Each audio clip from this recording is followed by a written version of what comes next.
Daily log entry for March 11, 2021. 15-minute time frame on dollar, euro dollar, and cable.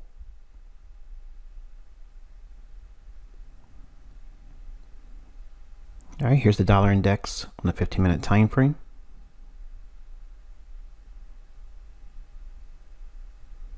And the annotations are here. All right, so we had a continuation on the weakness on dollar. So dollar found further declines on the London close kill zone in sync with the higher time frame. Went back below the weekly gap opening. Small little Judas swing here. Again, when we get into the commentaries this weekend, I'm going to show you the kill zones that answer for this, okay? But just note how we're seeing all these signals form just ahead of the kill zones. Now, New York, we had a little bit of a retracement back up in. Prior to that, though, we have overnight decline, fair value gap in here in London. So there was your setup for London. Sells off, consolidates ahead of ECB.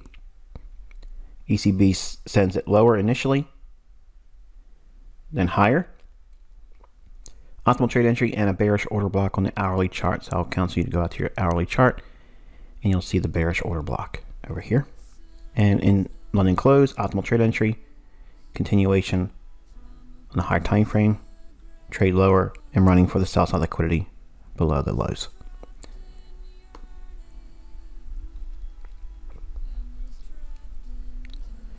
All right, euro dollar, 15-minute time frame. All right, here is the euro dollar 15-minute time frame. Note the low of the day is ahead of London open kill zone. Order block trades into it here. I would have rather seen that trade down into it in London session. That would have been a better setup, but nonetheless, it was early, and we'll talk again about that this weekend with the kill zones. Order block here extending out in the future. Buy side imbalance, sell side inefficiency. Consolidation, buy side liquidity pool building up in here. So we see ECB drops initially, then sends it for the buy side liquidity and then rejects, trades back down into order block, optimal trade entry, rallies, and attacks the buy side liquidity here.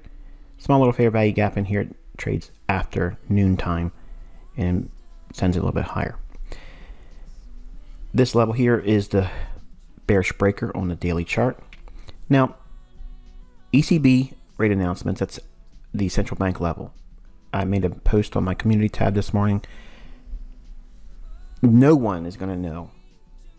I'm not going to know. No other author, no other educator is going to know what the central bank's going to do when they release data like that. Okay, it's just impossible. You have no idea what they're going to do. Even if the news comes out bullish or bearish, they could reprice against that undertone. So again, you're gambling, but nonetheless, you can see some of the technicals here line up with this.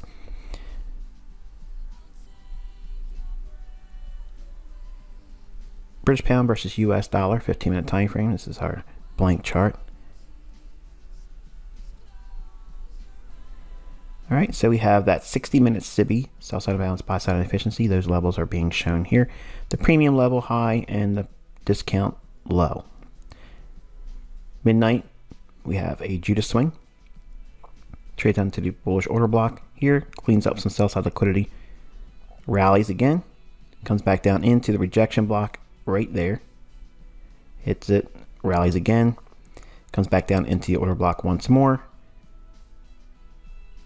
Shallow little run, small retracement in, rallies, turning point in New York open kill zone, and then again London open kill zone in sync with the higher time frame, weaker dollar, higher foreign currency.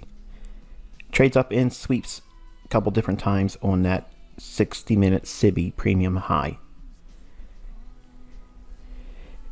The weekend commentary, I'm going to give you a homework assignment there. So it'll be at the end of the teaching. We will be going forward with more refined education and less of the, all right, here's where it's going to go next. And this is what I think is going to happen here. Some of you are not going to like that. Some of you are going to feel like it should be still included.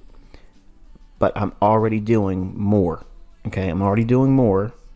And when it's important to do so, I'll prompt you about things in the marketplace. But again, I don't want you forgetting the fact that it takes a lot of time to make these videos. And I have to do multiple renditions of it. So it's not just a matter of me doing one video and then I'm done. I have to do the video. I have to edit it. And I have to edit it in a way that's 25 different small little subtleties that I have to have for every user group here. Okay, so it's a lot of work. And if I don't do the lessons and I only focus on this stuff, this is the kind of stuff, and we'll get better at talking about what's going to happen once everybody's a charter member. That will allow me to be more free with speaking because we'll have the lessons behind us, and it'll be easy for me to just say, this is what you should be focused on, and then you'll know what to look for. But that is the community aspect. Once we get everybody through into charter level, it's going to be much more relaxed and a lot more discussion, and I want to spend so much time teaching so much. I won't end teachings, but I want to spend all the time doing it, okay? I think that's going to be it. Real short and sweet, like I promised. I will catch up with you guys tomorrow for our Friday daily log entry. And until I talk to you then, be safe.